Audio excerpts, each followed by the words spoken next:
I would say the truth right now that could really slow development is construction pricing. I think, in all asset classes that we're in, we're seeing increases of 10 to 15% every 30 days. And I think that's a direct effect of COVID, where the supply chain was affected. Factories produced less and building demand continued to be extremely high. So that is a challenge I think the entire industry right now is facing. That is one of our top concerns that we focus on every day and monitor, because prices can only continue to rise so much to offset that cost to continue to make it economically feasible to move forward.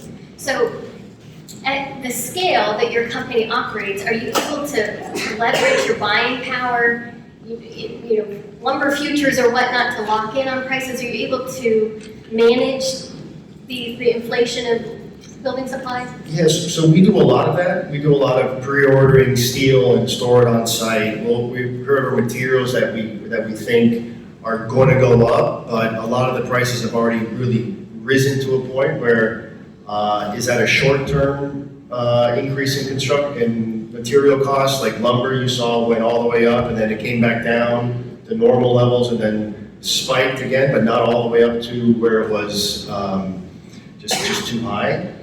So in certain cases we do. I mean, we do have a lot of buying power and we do exercise that strength, but sometimes you just can't. You're just not stronger than the market at the time. 10 to 15% every 30 days is pretty significant.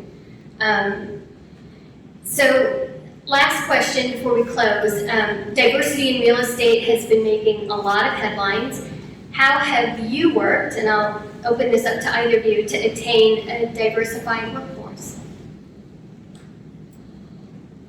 I didn't hear how. Diversity in the workplace. How have you worked to get a more diverse workforce with the related group? Well, think that, we are in a city that is supposed to be a city in the United States, so we don't have a huge issue in employment of diverse workforces. We make a commitment, particularly when we're building projects in which we're partners with cities and projects that are workforce housing, to hire not only employees but also hire corporate companies as subcontractors that are minority owned, in order for everybody to participate.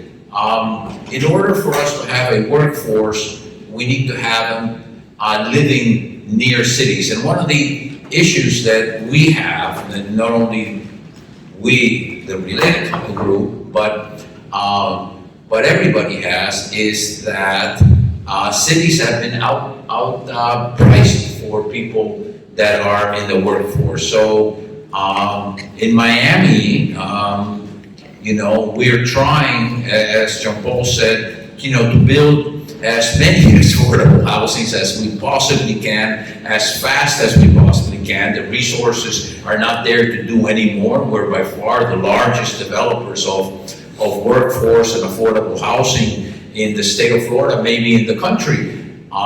We're building substantial workforce housing in the areas that are, very close to us, particularly South Florida and Tampa, which is another big center for us. But we're finding that these workers have to move further and further and further away from the city, because cities are becoming, increasingly expensive. Land is hard to get.